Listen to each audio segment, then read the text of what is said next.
This is Susan Wilbanks with blendedinsight.com. I am a holistic and integrative healing arts practitioner, an intuitive, and an energy healer. In this podcast, I share tips, tools, and suggestions that have helped me along my path in hopes of inspiring and helping you along yours. Let's get started with today's podcast topic. Hello, bright soul. Thank you so much for joining me on another podcast. And I am coming to you from another beautiful spring day. It's a little chilly, but it's not as cold as it's been. It's a little cloudy, but we're going to get warmer temperatures tomorrow, so I'm super excited about that. And I wanted to come on here today to encourage you because there's been so much conversation about people being exhausted and just wanting to give up. I understand that it's been exhausting these last few years. I feel like I say that every week. And I think it's a reminder. It's a reminder that comes in to pass to you to let you know that even though you might feel like you've been set back or you're making very slow progress or things aren't occurring exactly how you think they should occur, it doesn't mean that it's not happening in perfect timing. These are reminders that I also have to give to myself as someone who is goal-oriented, who does their very best to make the planet a better place. Even though I slip and fall, I'm very flawed. I talk about that every week. I feel like sometimes it can get exhausting. And I know that those of us who have been doing this spiritual work for the last couple years, I've noticed a divide. So there's been people that have continued to reject the agenda to separate and all those kinds of things and continue to do their spiritual practice. Their faith grew stronger. They didn't fold to the fear, and they just became stronger and stronger, and the light became brighter and brighter and brighter. And then there's another side where these people became darker, discouraged, got into a bunch of vices, drinking, drugging, all those kinds of things. And there's no judgment either way. There's no judgment. Because we all slip, we all fall, and we all have our things that we came here to learn and to move through and grow and develop. So with that divide, what I'm noticing now is this separate energy. And I don't know how it's going to end up commingling. I don't know if it's just an ebb and flow that I notice. And it's really just an observation because I don't have the universal master print, the blueprint. I don't know how things end. All I know is the guidance that I'm given on a day-to-day basis, and I only know that my steps are revealed one at a time. So I listen to my intuition, I set goals, I follow my intuition, and I strive toward something so that I can make this life worthwhile and that I can continue to complete my mission until I'm called home to the other side. And so I don't know all of that, and I don't focus on it because otherwise it'd be a little maddening. It's fun to play around with in your mind, to think like, wow, how interesting. It seems like people who are not on the path have gotten further off the path, and people who are on the path have strengthened their faith and they're more steadily on the path. And the other thing is, like, things come into our awareness when we're supposed to see them, and if there's something that we're supposed to glean from it. So I also know that my vantage point isn't the only vantage point, and it's not a vantage point that maybe someone else has because they're on a different journey than I am. But what I will say is that when I have conversations with people who have been on this path and they've gotten beat, we've all gotten beat up, but they're at a low, because we all have those lows where you feel like, I don't want to do this anymore. And you have all these emotions, and emotions are okay. They come and go. We are not our body, and we are not our emotions. We are the soul. The body has emotions. The ego has emotions. The personality has emotions, but the soul doesn't have it. And that's why when your intuition comes in, my intuition, the way I describe it is, it's a still, small voice. It's steady. It's always absolute. It has no emotion tied to it. It just is. And that's the soul. This is what you do. This is the answer. And there's nothing, it doesn't stir me one way or the other. Even if it's something I don't want to do, even if it's something that scares the personality, the soul is unwavering. And that's how the intuition comes in. So what I wanted to tell you is that the path that you were on, continue to get up, continue to complete your mission, to be a beneficial presence on the planet. It's not in vain. You do make a difference. Sometimes we can get in our emotions and feel like, what's the point? Working so hard to do this. And we are not the majority. We are the minority. So I know that we group together, and so we kind of feel like there's more of us maybe than there actually are because we find each other and group together.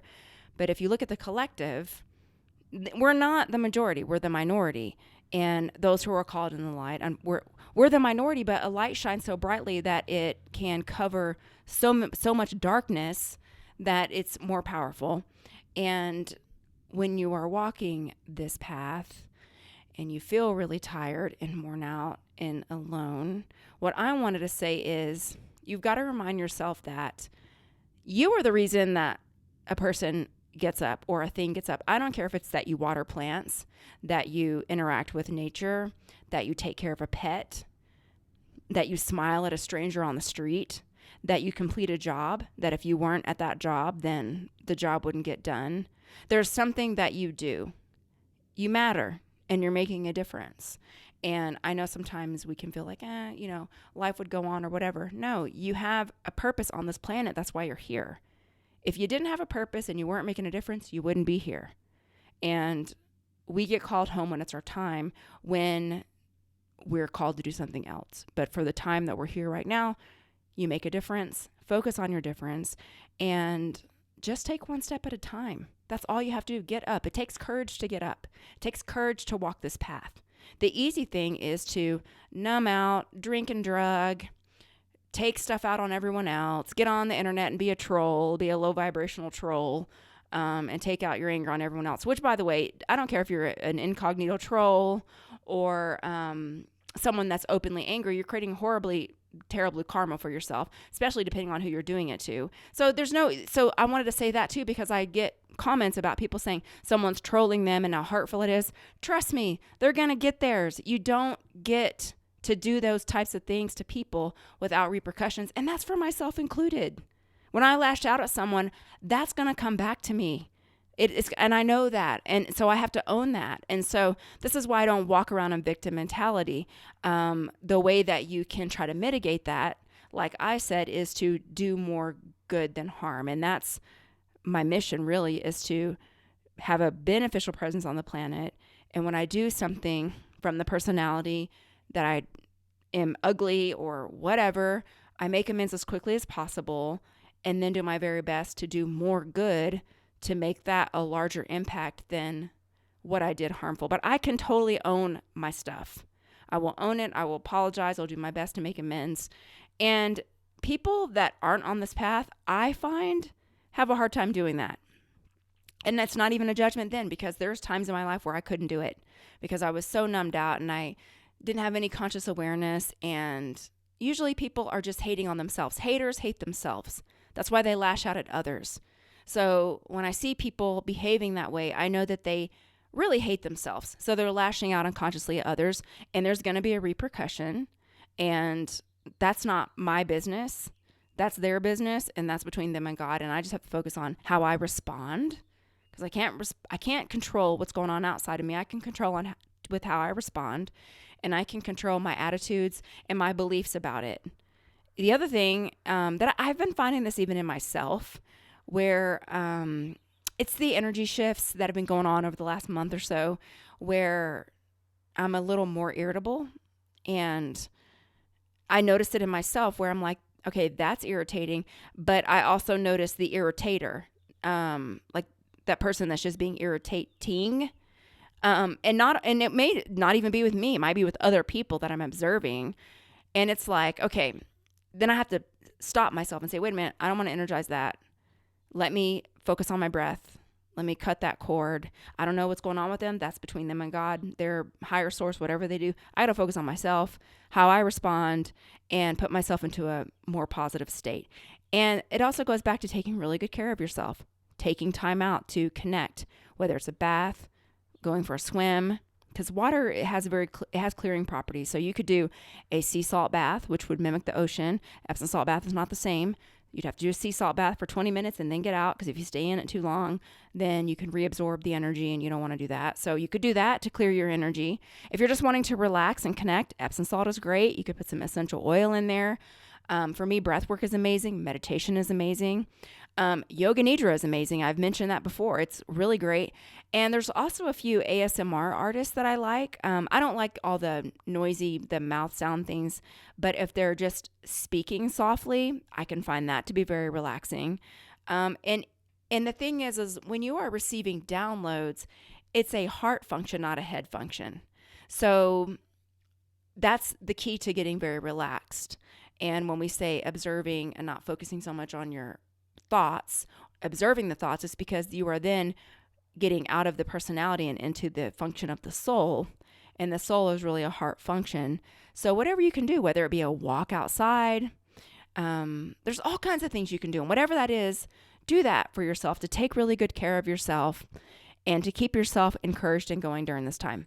The other thing I wanted to say is I've had people, they're just in a rough spot. So they argue for their limitations. They won't let things go. They're circling. And so from my vantage point, I can help you as much as I'm allowed to help you.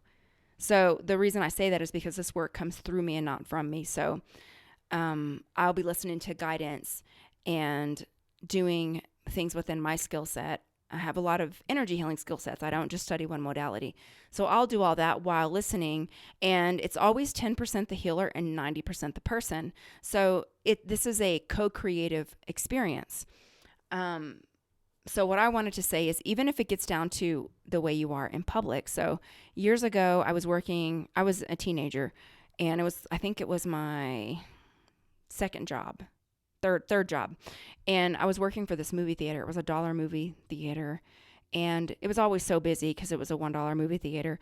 And I worked at the concession stand, and we were understaffed. And the people we were working for were just kind of horrid. And they played country music. And at the time, I wasn't raised on country music. I've come around to the newer country music, but that twangy country music, it grates on me. So anyway, they'd be playing country music, which actually, after time, it started to grow on me a little bit. In any case, we were just crazy busy. The customers were like flooding in. We were short-staffed. I was tired, and the manager on duty was a jerk and being rude to us. And so we were just in a bad mood. So we were robotically giving people their popcorn and all this other stuff.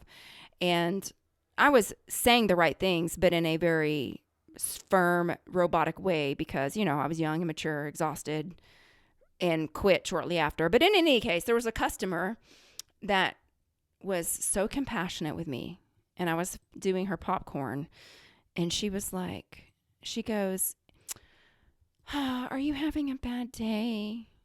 And I'm like, "What?" It knocked me out of my fog. And she's like, "People could just be so awful, honey. I'm sorry." She was older. And it shifted everything for me. And it made me realize, why am I being so robotic and rude to these customers because I've got this awful manager?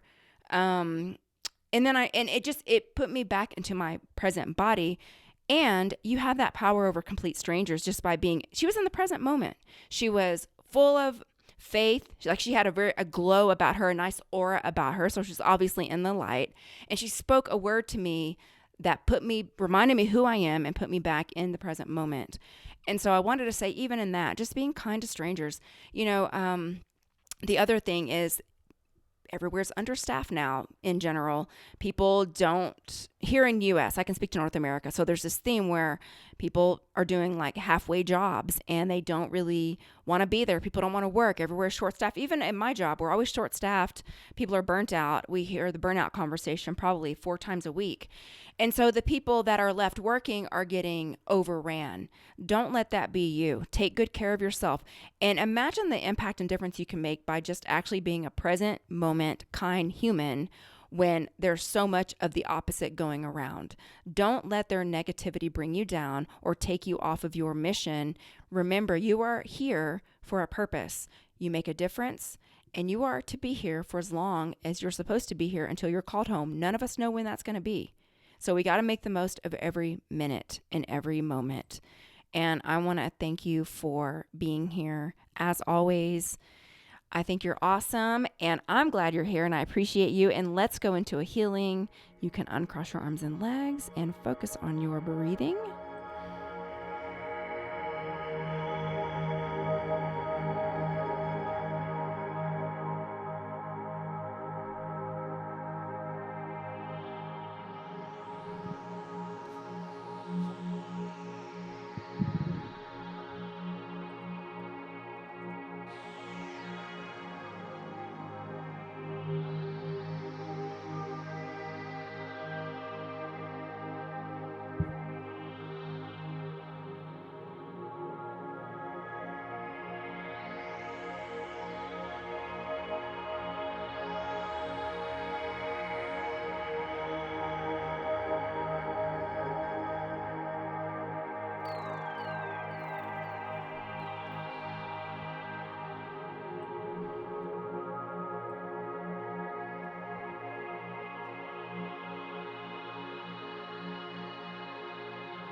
Okay, and so it is. And would you know that that same job that I had from all those years ago, the kernel popper was kind of broken because, it was a dollar movie theater, and it was called the Tandy 10. In any case, the popper was broken, so there was like a little metal piece that was bent, and the popcorn kernels would fly out, and one of them flew down my shirt and landed in my belly button and burned me, and I still have a scar to this day. And you know what it reminds me of? How far me and my body have come. Like every time I see it, I think, this is amazing. It's amazing that after all these years, I have that memory, like how well my body has served me. And I was young then, so I didn't know about holding them accountable or, workman's comp or any of that. Not that I would need that, but I mean, it scarred me. It scarred me because of the broken popper. So in any case, we all have things like that. And instead of focusing on all the things that are going wrong, why don't you focus on how much you've been through and how much you've survived and how strong your body is and what a gift it is to continue to experience this life. The ups and downs, the downs make it even more sweeter when we experience the ups and the highs. And that's the journey. And we're all on some type of journey. So keep your eyes on your own paper, because comparison truly is the thief of joy, unless you're using it to motivate and inspire you. So that is all I have. I wish you a beautiful week. Take care. Bye-bye.